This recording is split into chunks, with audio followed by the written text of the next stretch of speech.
Dit bring ons dan by die skepingsfase. Hoor wat sê die Here. Psalm 139 vers 13. Hy sê, want U het my niere gevorm, my in my moeder se skoot geweef.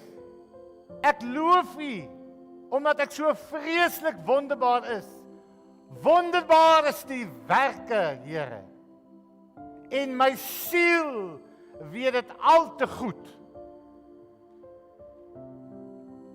Diep binne in jou, as mens, en jou siel, jou hart, diep binne-in, weet dat daar is 'n God wat jou gemaak het.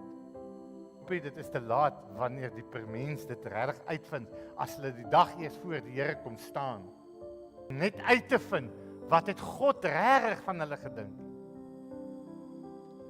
My gebeente was vir U nie verborge, toe ek in die geheim gemaak is nie. Kunstig geweef in die dieptes van die aarde. U oë het my ongevormde klomp gesien. En in die boek is hulle almal opgeskrywe. Daar dat alles bepaal was, toe ek nog geen een van hulle daar was nie. Hoe kosbaar is dan vir my U gedagtes, o God. Hoe geweldig is hulle volle som nie.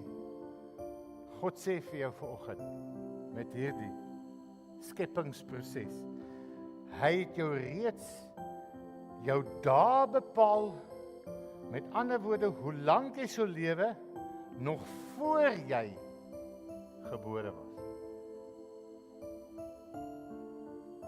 En ons kan lank hieroor gesels. But listen to what God says, not what I say. Nie my mening, nie my opinie. In die skepingsfase sê die Here, hy het al jou daar beplan. Hy sê, ek self het jou kunstig geweef. Ek het oor jou sorgvuldig nagedink en vir jou 'n rede vir jou lewe gegee, nog voordat jy gebore was. Nou as ek net hieraan dink, soos die skrywer, hoe anders dan kan ek om nie ook te sê, Here, as ek aan hierdie dinge dink, ek loof U, omdat ek vreeslik wonderbaar is. Wonderbaar is die werke, Here. Besef dit vanoggend. Luister, kind van die Here, hoe wonderbaar is sy werke. Jy is wonderbaar gemaak.